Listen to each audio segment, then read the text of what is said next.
that meets all the required guidelines for us to hire someone is Dave Cantor. With that, I'd like to make a motion with. Oh, go ahead. In the spirit of full disclosure, I have a small contractual relationship with Ms. Brown, so I'm going to abstain on this vote as long as she's a candidate. Thank you. Can I make a motion? You can make a motion. I'd like to make a motion that we offer contract to Dave Cantor as our interim manager until the permanent manager can be hired. I'll second. More discussion? Roll call, please. Counselor Snyder? Abstain. Counselor Westover? Yes. Counselor Warren? Yes. Counselor Baker? Yes. Counselor Sophie? Yes. Okay, thank you very much. Now, we're doing pretty good on the agenda, but Just one last comment. Sure. Brought up, we need to have full disclosure on our hiring practices. And one of the things I thought we made a mistake the last time in the hiring a city manager, yes. we did not have city managers doing part of the interview. Yeah. And as it brought to our attention, the council sees a very small element of what it takes to run a city. And so I would recommend any review we do for hiring of a new permanent would include city managers doing some of the process. Thank you for reiterating. I mentioned that at the last special meeting, that what my plan is, hopefully council concurs, is that we have the city managers that we're thinking about hiring be interviewed by really, really, really experienced city managers. Dave Cantor being one of them, maybe Dale Shaddix is available, has another one, but you get two highly qualified city managers, seasoned, lots of experience interviewing the potential city manager. I think that's a good way to go, just like you just mentioned. Okay. So I'm going to next agenda. Dave, welcome. Okay. And look forward to bringing you aboard. Okay. Can we have Dave come up front so the citizens can see you by your face, please? Come on, don't be shy. Or do you want to let them see this? Just wanted to. All right. This means. Thank you very much. All right. So the next item up on the agenda, anybody need to take a break, or are you okay to keep powering through? Okay. So the next item on the agenda is 5C, consideration of city council applicants. We have 4 applicants. We talked about a process to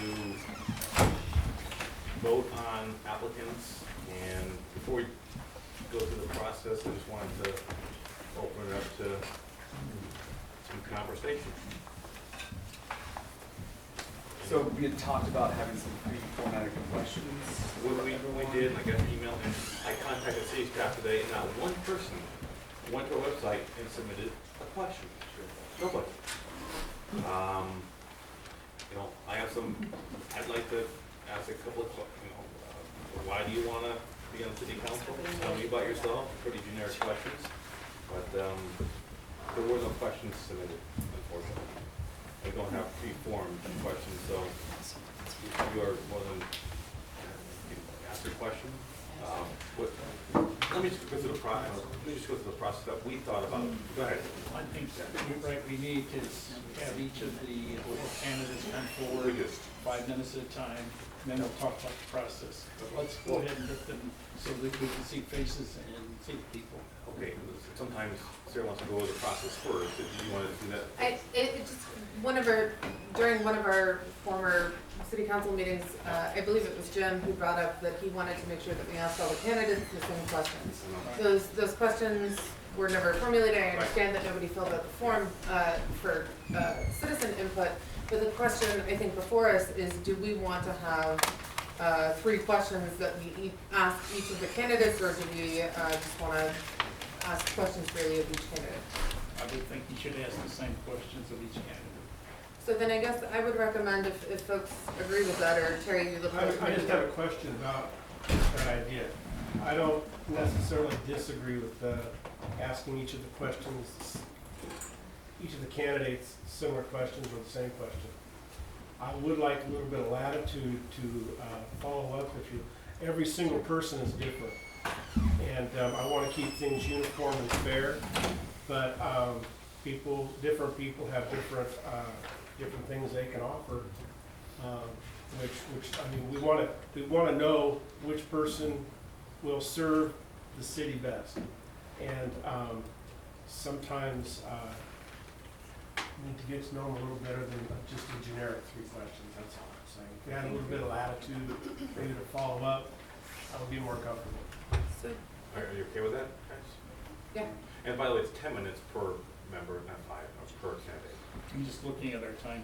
I know. Okay. Move along. so some of the questions that are already on the application is skills and qualifications, so we can make that a question. You know, what makes you uniquely suited to be a city council member? What's your motivation for running? And I believe that one of the questions that we were kicking around at one point was, you know, what are some of the major issues that you see in Phoenix that you want to speak to? And then I agree with Terry, the ability to ask follow-up questions. Does that sound like Yeah, good I'm good starters? with that. Okay. The process that we talked about during our leadership meeting is that we have this sheet of paper, and we'll hear from the candidates, and then we will you'll pick 2 each. And then we will, myself and somebody else will look at who the top 2 candidates are, and then we'll proceed with a vote on the top 2 candidates. That was the process we discussed. Of course, you gotta have council okay, that's what we thought of. I'm okay with that. Well, the same defense of that, you have 4 people, I mean, you have 4 candidates, and right now you have 5 voting people. You could have 1, 1, 1, 2, which means you don't have a majority selecting an individual.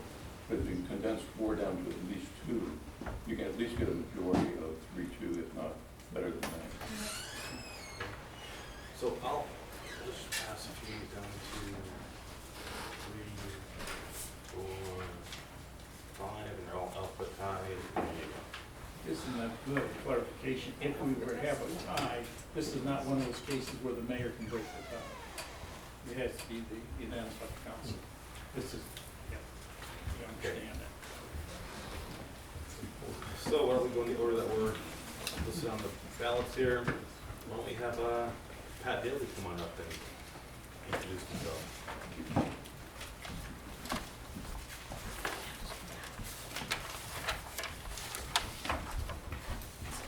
Hi, Pat Daly, I live at 105 Samuel Lane in Phoenix. A lot of friends out there, and I've lived here since 2000.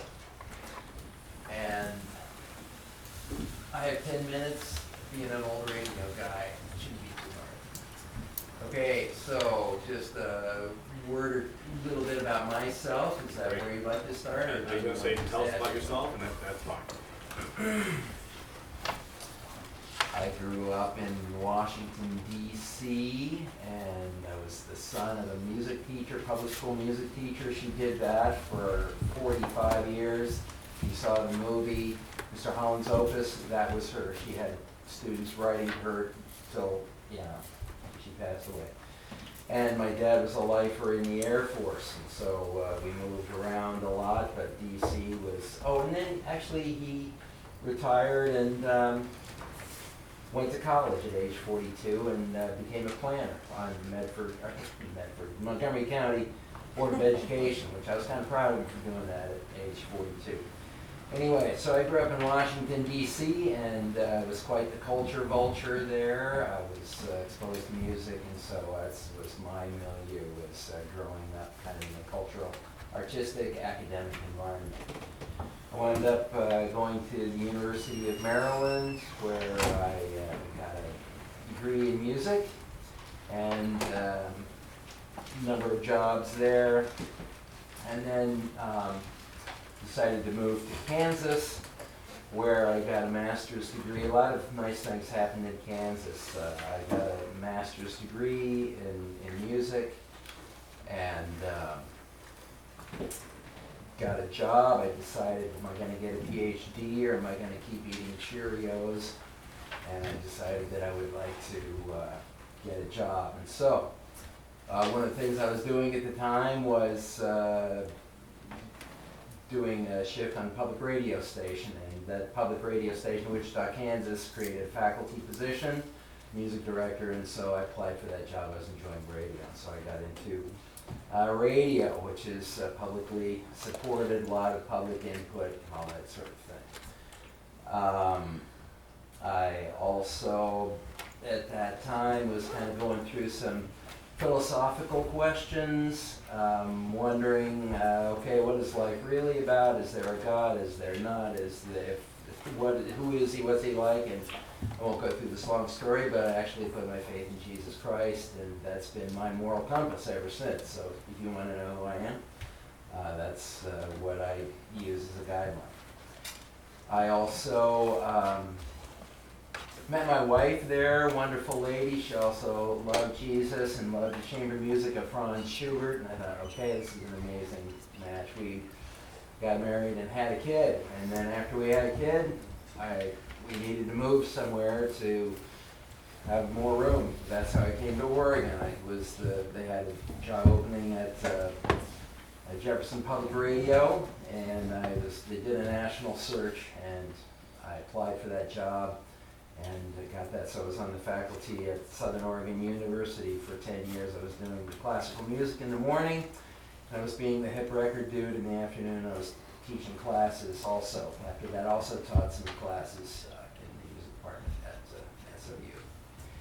So we lived in Talent, and in 2000, in year 2000, we moved to Phoenix, and my estimation of the city was, from my colleagues, oh, it's too bad, oh, you've moved to Phoenix now, it's not, this is a sorry city.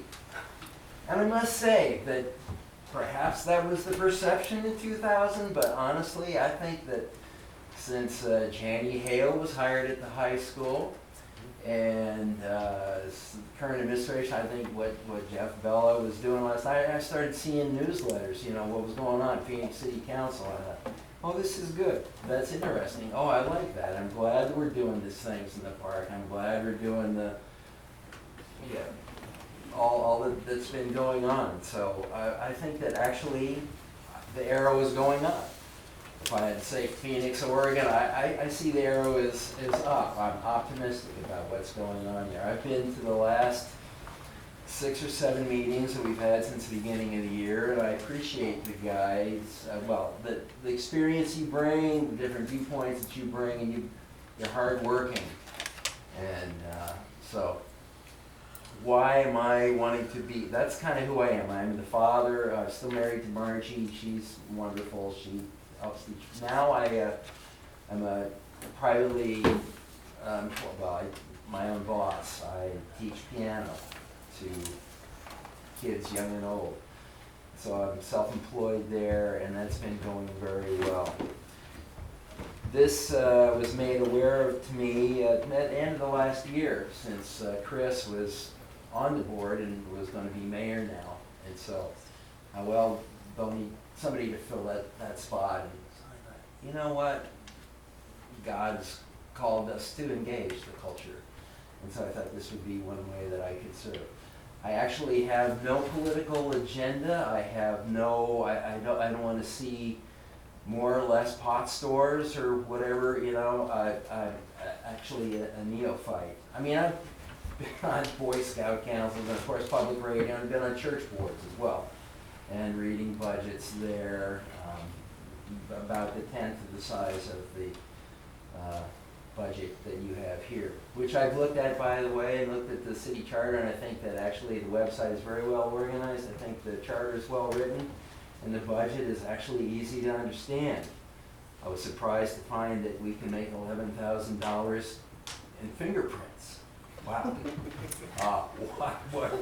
Whom are we fingerprinting at such an exorbitant cost? I mean, I don't know, but that's an interesting line item I saw as I was going through the budget there. But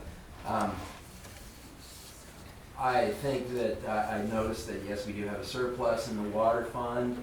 Street fund looks fine. I understand that there's some extra expenses that we're anticipating in the water fund. The general fund and PHURA, I now know what UGBs are, and PH10, PH5, and some of the issues that you've been dealing with here. And so I just offer myself. I've got 2 kids. They're both amazing. One is a very successful businessman in Seattle. He sells fish internationally. Are you game for some questions? What's that? Are you game for some questions? I am game for some questions, and let me just say my youngest son is now a PhD candidate at the U of O, who was the valedictorian at Phoenix High School some years back. Round back. Okay, go ahead. If you don't have to ask a question, but if you'd like to. How do you feel about, clearly there's obviously, you live in kind of a fishbowl here. And how do you feel about negative perception with regard to, you know, is it gonna hurt you? You know, there's some tough issues, obviously, people have expressed tonight, and had I expressed my opinion, yeah, I think that there were some issues that maybe, well, could have been handled better, let's just say, although I was not privy to any of the discussions or conversations regarding changing the clock.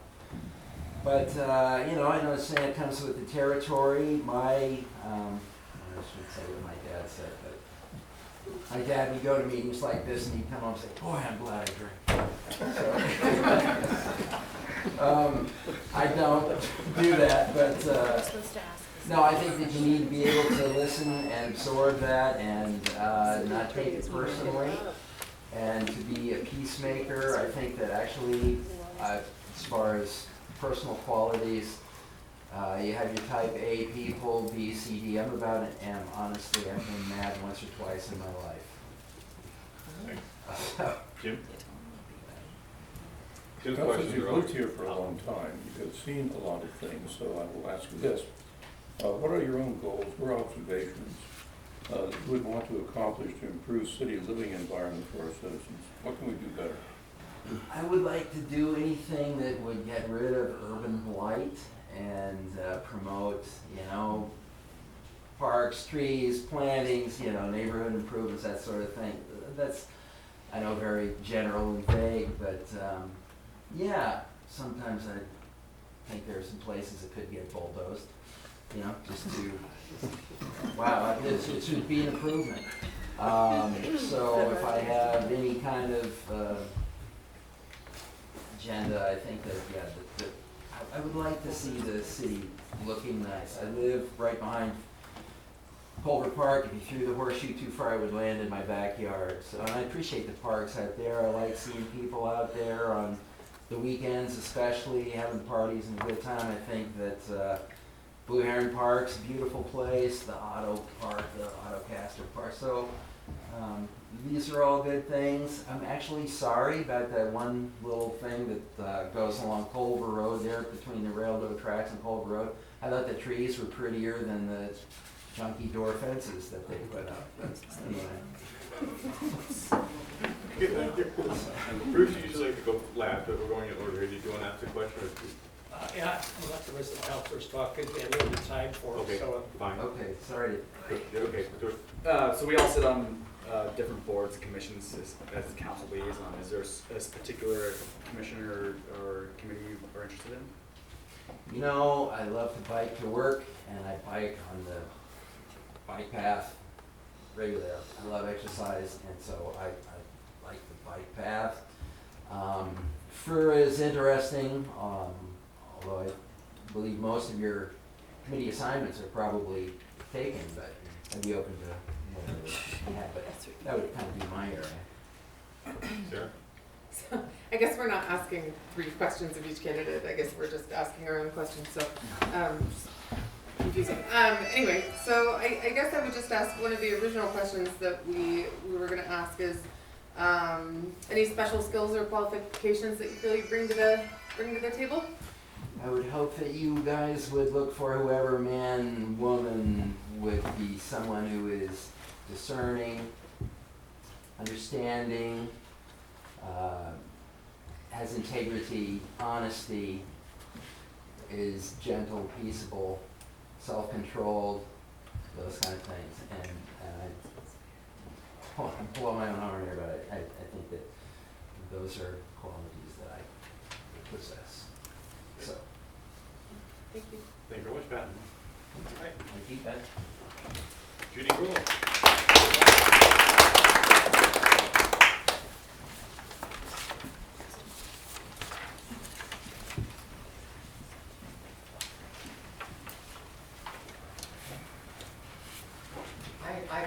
resume because I have a very short-term memory. This was what I put together for the Weisinger Vineyard. And it was because I was their artist of the month, and boy, do I put that in quotations. So. I also am an Army brat. I was born in Japan, started school in Turkey.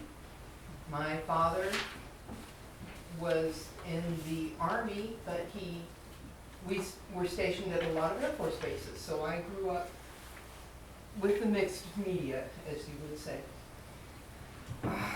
I started out studying music also, and I applaud and say, you can't lose when you have a musician in the family.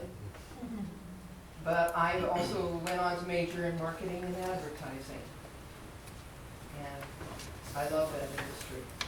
I used to as a child. I memorized all the commercials before they were famous. Anyway, I was successful in several businesses, got into management.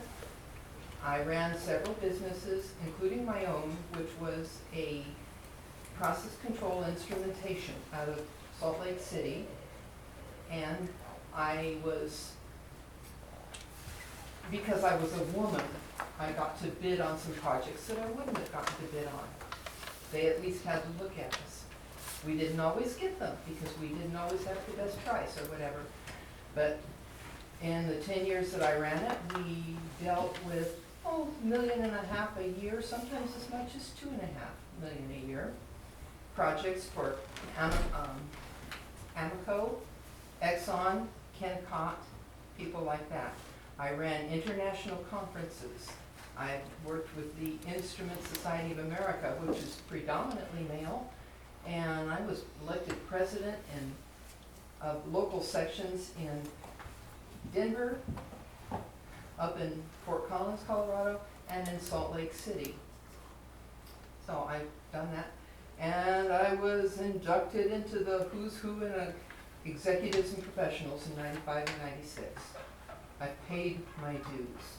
I like to make people laugh, though. That's much more fun to me. And I like to draw pictures. So when I was no longer responsible for feeding anybody else but myself, I took up my art and got involved doing that a little more seriously. And I've had a lot of fun. I've served on the cultural art boards in Fort Collins, Colorado, and the planning commission here. Learned so much from you, Mickey. It's just amazing what I learned. I was also House District 49 co-chairman of my political party in Colorado, so I've played the games all the way around, and I'm rather experienced in that. I am currently the president of the Southern Oregon Society of Artists, SOSA, and I don't think I do anything, actually. I'm just head of it. And I was last year president of the Rogue Valley Symphony Guild. So I have to concur. I'm in for culture. There we go. And with the garden club here, I was responsible for and put together the project to re-green the city of Weed after their terrible fire. And we hauled down 17 trucks full of trees and soil to help the city because 139 homes burned down, and that's a chunk. So we helped on that. And I have developed a coloring book that is now being sold over at the Iron Skillet, and all the profits over the cost of the expense of publishing it go to the first community dinner and to the B City USA / Phoenix chapter.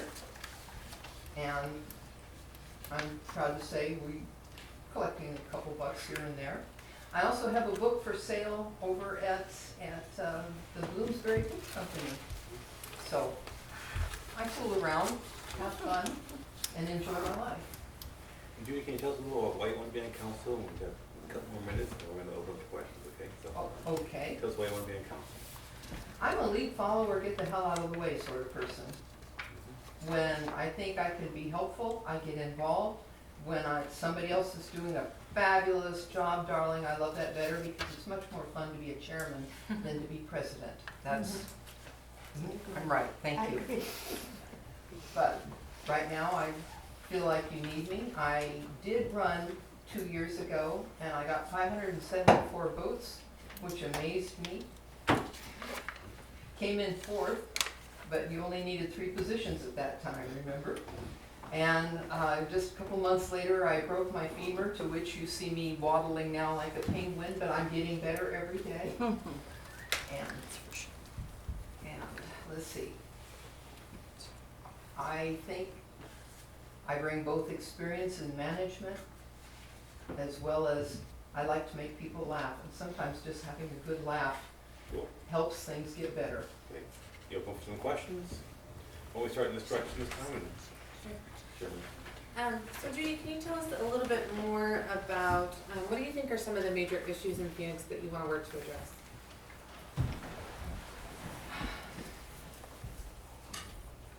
Getting the entire staff of employees working at their most efficient, whatever that takes, whether it's training or guidance or help in something, I would like to be involved in that. Because we hire people, when we hire, I know from running a company, they tell you that they can do something, and then you get them in and they can do this and this, but maybe not that or this. So I'm more inclined to like to get to people so that they become the best they can be.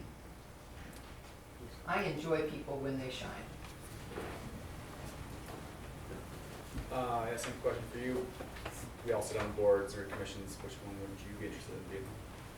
Oh, could I stay on the Arts Council in B City, USA, perhaps? And wherever else you want me to go?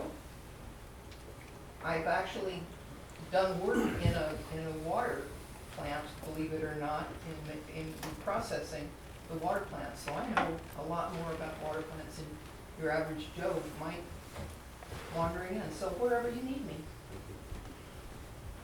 Who's going for you this time? Yeah, I'm gonna do it this time, I'm sorry. One of the things is, a counselor, and you didn't talk to it, that's why I'm gonna ask the question. Have you had a chance to go over the city budget and look at the cash flows and everything? How comfortable are you with the city government budgets? Because that's one of your major jobs, is being tracking that, or could be signing checks. I have no problem with your budget. I looked it over. I was not going in depth because at that point I wasn't sure whether this is going to be something I'm going to be working on or not.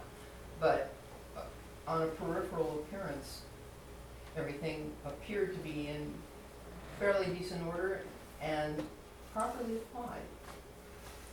I don't see any great wastes. I don't see any stupid parts. And I'm free to say when I think this is stupid, I will say so. Jim? Well, since my question was already asked, I'll have to go to another one here. The members of the council are considered to be peers. We don't have to use that word, but we really are. How do you go about influencing peers to get them to do what you'd like to have done? Well, since I don't know where any of the bodies are buried, I try to get to know people and persuade to my point of view when logic and reasoning will work. Sometimes you don't get your way, no matter what you think is right. And then you have to stand back and take a look at a situation and see, can it be changed or can one person be changed? Sometimes it's a little of both. Thank you. Just along the same line, question I had for Pat. How do you deal with negative criticism? I run into it so much. It's natural. First of all, I'm a woman. And I'm sorry, but there is a difference between boys and girls. I found this out just a couple of years ago. Just a couple. It explains why I have 2 children. I finally figured it out. No, seriously. Negative feelings come forth for a reason. And it is imperative to find the source. What is causing that negativity? Can I fix it? Can I reflect it? Can I deal with it? Do I need help? If I feel one way very strongly, I'm not afraid to stand up and say so. On the same grounds, I'm not afraid to say, I screwed up this time. I was wrong this time. I feel like I voted for this reason, but now that I know some more information, I'm inclined to think that I could have made a better choice going in that direction. But once something is done, okay, do we fix it, or do we go on, or do we clean it up, or do we bury it? Thank you, Judy. Thank you. Good job. Michael, you want to come on up? Sure. All right.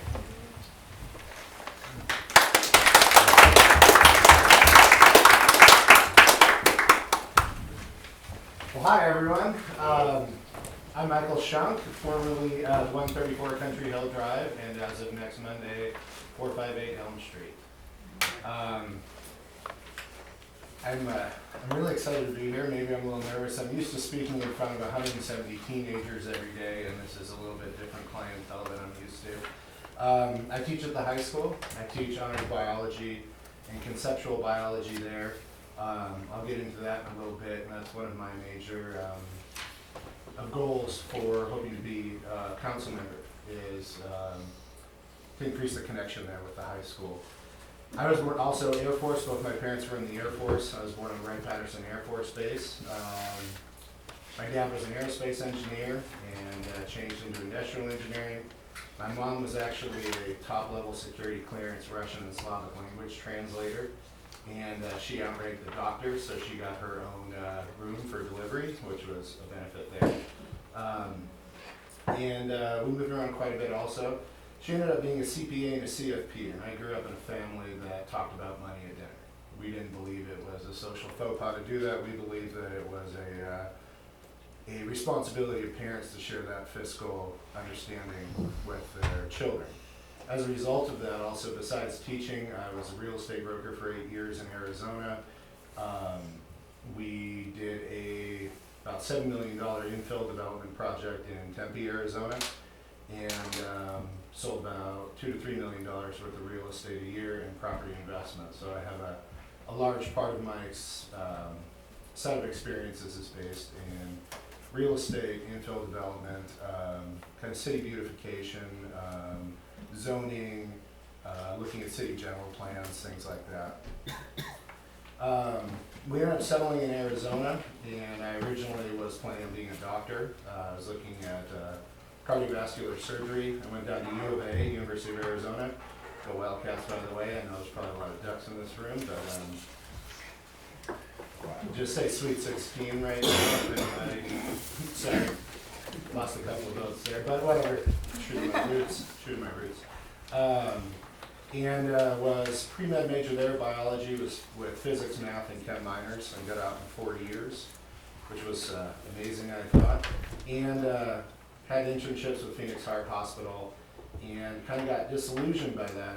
I wanted to be involved in a community as kind of like a general practitioner, but viewed myself as being born 100 years too late, kind of. Wanted to deliver all the babies and help everyone as they got older, and it kind of didn't really exist anymore. And I got into teaching. We did Title I outreach. This was in Tucson to a lot of the communities, the communities there that were struggling with poverty and trying to get them access to the university, to see that education was something that was attainable. It wasn't a big scary beast. And got into marine biology outreach. I ended up moving out to Maui, Hawaii to get residency to go to UH Manoa for a graduate program there in marine biology. I met my beautiful wife there. She was a teacher at LAUSD in a Title I school. Their parking lot was, their playground was completely cement and asphalt. They didn't even have dirt. A lot of her students didn't shower for weeks on end. And I met her and she was absolutely beautiful, and it reinforced my, talking with her, my love for teaching. She went to Japan to teach, so we lived there for 3 years. Came back, I got a master's of education from Arizona State. We started our family, we have 2 young boys, 9 and 11. And went back and got my EDD, so I'm a doctor of education also. And we were looking for a place to settle. We were living in Tempe, and I wanted, and she wanted to find a place to put down roots, which was a city that we felt was the right size, that we could be involved with, and use our experience and use our passion and our care and our attention to help grow and give back to a community. And we were looking at different regions of Oregon, and I was actually walking into, for teaching for a site tour, and Jenny Hale called me. And I sat on a bench out front. I had about 5 minutes till I had to be there, and talked with her for about 45 minutes. And felt almost intoxicated after I got off the phone with her, and knew that that was the right spirit and the right person where I wanted to be involved with. And her sharing of her love for Phoenix and the community here and what she's done and the challenges of this community, the challenges that the children in this community face, sold me on it with her passion and the amazing work that she had done here in her 13 years as principal at Phoenix High School. The student achievement, the support, the love, and that's what it was. From her, it was just sheer love. So Mike was watching the clock. Why don't you tell us a little bit about why you want to be on the council? For the city council, I remember various state committees. I advised the deputy superintendent on how legislation affects the classroom. I'm also a mentor and growth coach there, and working to create pathways with RCC for vocational education offerings, SOU credit pathways. And our student population needs a continued strong connection with the community. Looking for local connections for our students to learn, to get on-the-job training, for vocational education. A lot of our students go to four-year colleges, but not all do. But they all need an opportunity to have a good career and have a vocation and to stay in the community.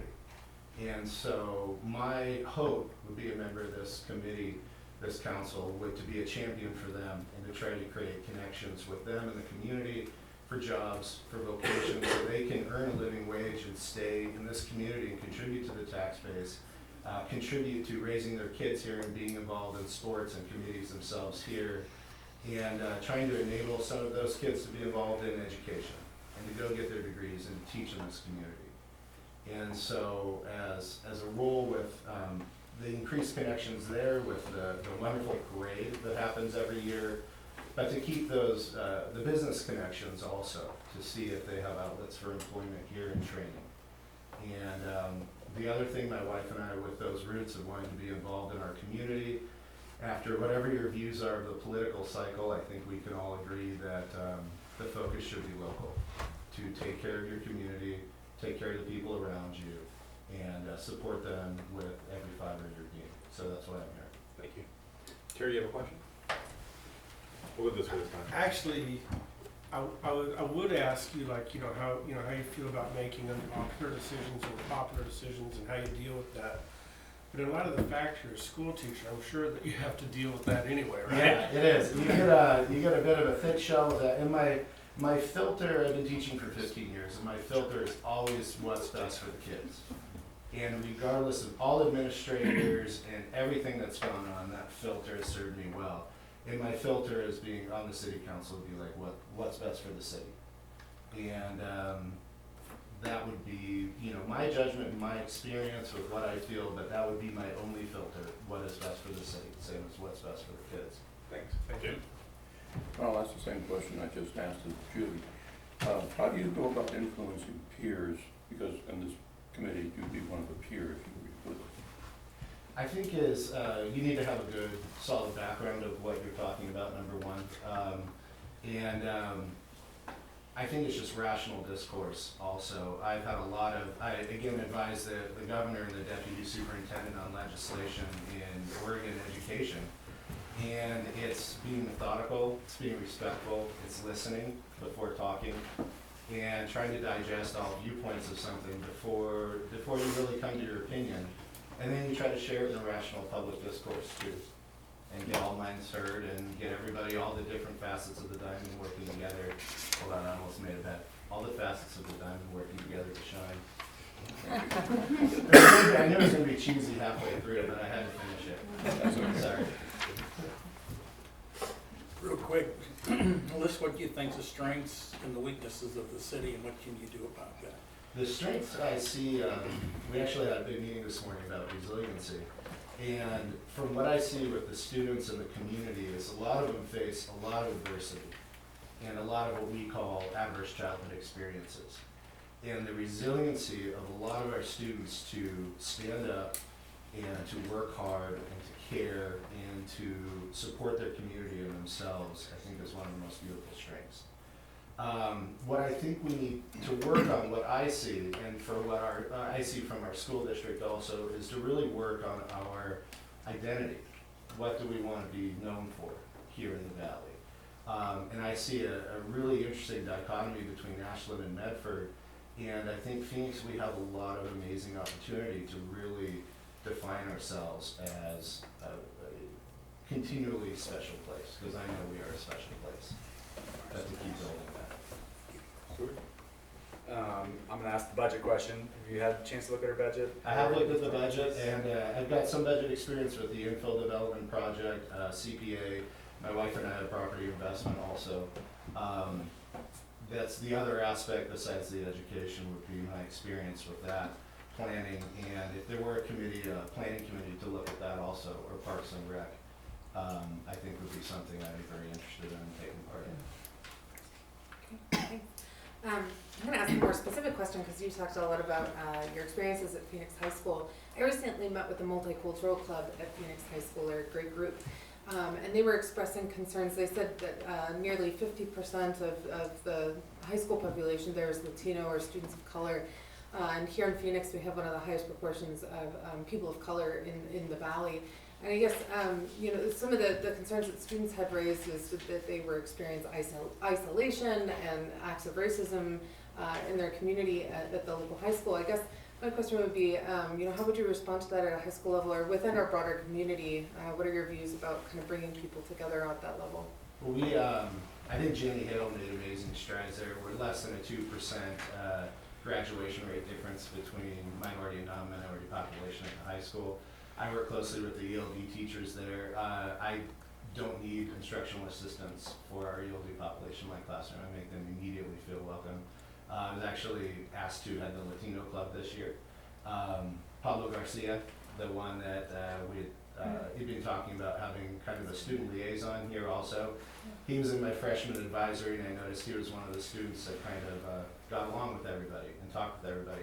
So I pulled him aside and I go, you're running for student council. Well, I don't know. Here's the paperwork. You're going to sit here. We're going to fill it out. Well, I don't know. Just be quiet. Fill out the paperwork. And so he filled that out, and he's been on student council for all these years, and here he is. This is an amazing outlet for him, and sometimes it just takes someone grabbing you by the collar and say, hey, you're going to be good at this. You're awesome. And just believing in those kids. And the other thing is, when I talk about creating these outreach, these connections in the community, it's for those kids. It's for all of our kids. All of our kids, as they need differentiated instruction, they need differentiated opportunities. Thank you, Mike. All right. Okay, deep breath. Good. Thank you. Okay, Brian, you.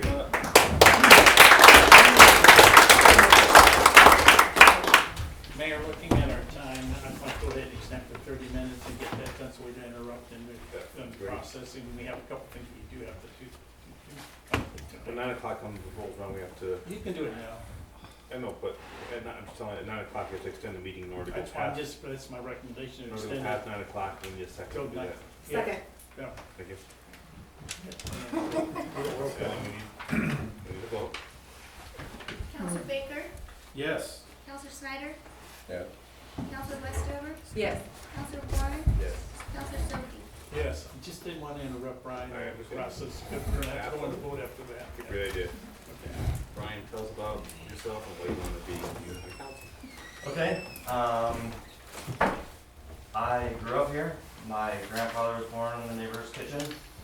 Grew up on a small beef ranch outside of Ashland. Went to Oregon State University and got a degree in business management. Since then, I've had a variety of different jobs. Some I enjoyed, some I didn't. Currently working as a staff accountant for a company that manufactures educational toys in China. Brings them in and we distribute them throughout the world from here. And so, yeah, a lot of my degree was based on management, of course, and so a lot of that comes into teamwork and working with other people. I've been on the board of the Active 2030 Clubs up in Eugene, a charitable organization that raises money for children in and around Lane County. So I was on the board of directors there. I was also on the Young Professionals Network of the Eugene City, or the Eugene Chamber of Commerce, the board of that as well. So those are my kind of professional experiences. Recently I met with Al and Dick from RV Cog. I found out I had a couple friends that work at RV Cog, and so I wanted to get a little background on some of the major opportunities the city has moving forward. So I was pretty encouraged by both of those meetings. And my main motivation for being on the city council is to try to influence the amount of affordable housing that is available for people in the area, in the Rogue Valley. I was able to buy a house in Phoenix because I got lucky, and I see a lot of people my age. If you graduate in 2008 with a Bachelor of Science in Management, things are pretty rough for a little while. So I'd like to be able to maybe move the needle a little bit and allow people that are in my age range, or maybe the next generation of people that are coming after me, to have those rungs on the ladder to where they can climb higher on the socioeconomic scale. And affordable housing is a major barrier for that. So that would probably be my main motivator for being on the city council. Other than that, I have no